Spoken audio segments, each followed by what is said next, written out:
Welcome back. This is an Aleks training video on using Le Chatelier's principle to predict the result of changing temperature.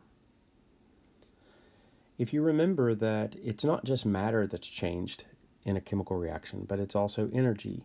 Energy is stored in the bonds of all the reactants, and when those bonds are broken in order to form new bonds of the products, the energy can either be released or required in order to do these things.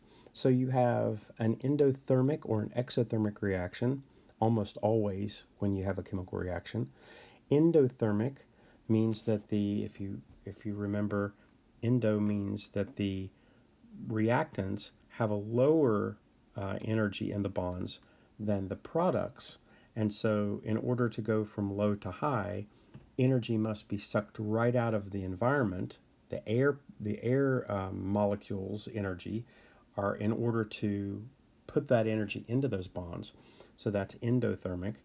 If you have exothermic, going from reactants to products, you have a lower energy requirement of the product bonds, and so that energy is going to go out. So that's when something gets hot. So endothermic is going to suck in heat. Exothermic is going to release heat. So if you have endothermic, let's do it this way. Endo, here's the reactions or reactants, and here's the products.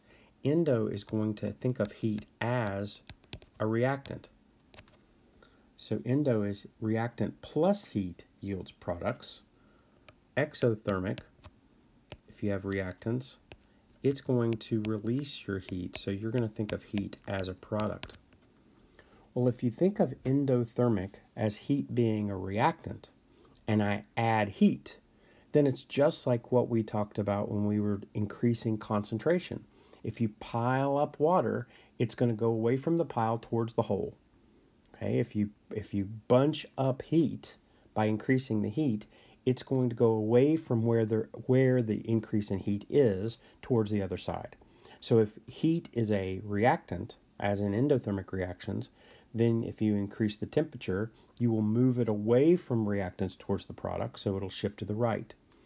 If you have an exothermic reaction and heat is a product and you increase the temperature, then what you're doing is you are forcing it back towards the reactants in order to alleviate that stress.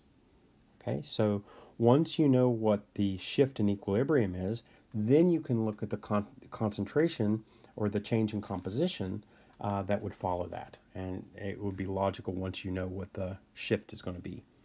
All right, so you have two possibilities with temperature. You can either increase the temperature or lower the temperature.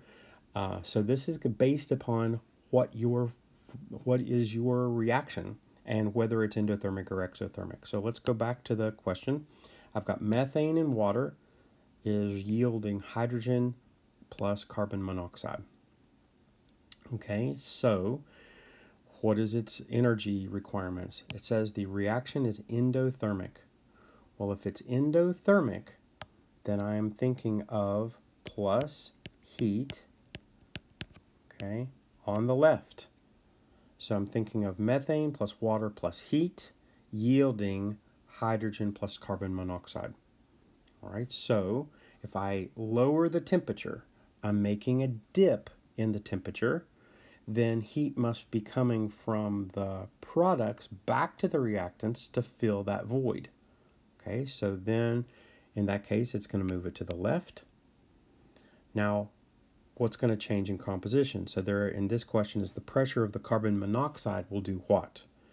Well, if I move it to the left, carbon monoxide was produced, so it's a product. So if I shift away from products back towards reactants, then the pressure of the carbon dioxide will go down. Okay. The other question is the temperature is raised. Since heat is a reactant, if I raise the temperature, then it's just like increasing the concentration of a reactant. It's going to move away from the reactants to the products, so it's going to shift to the right. If it shifts to the right, what happens to the pressure of the methane? Okay, methane is a reactant. If it shifts away from reactants towards the products, then it will be going away, so it will also go down. Okay, straightforward. The hardest thing about Le Chatelier is pronouncing his name.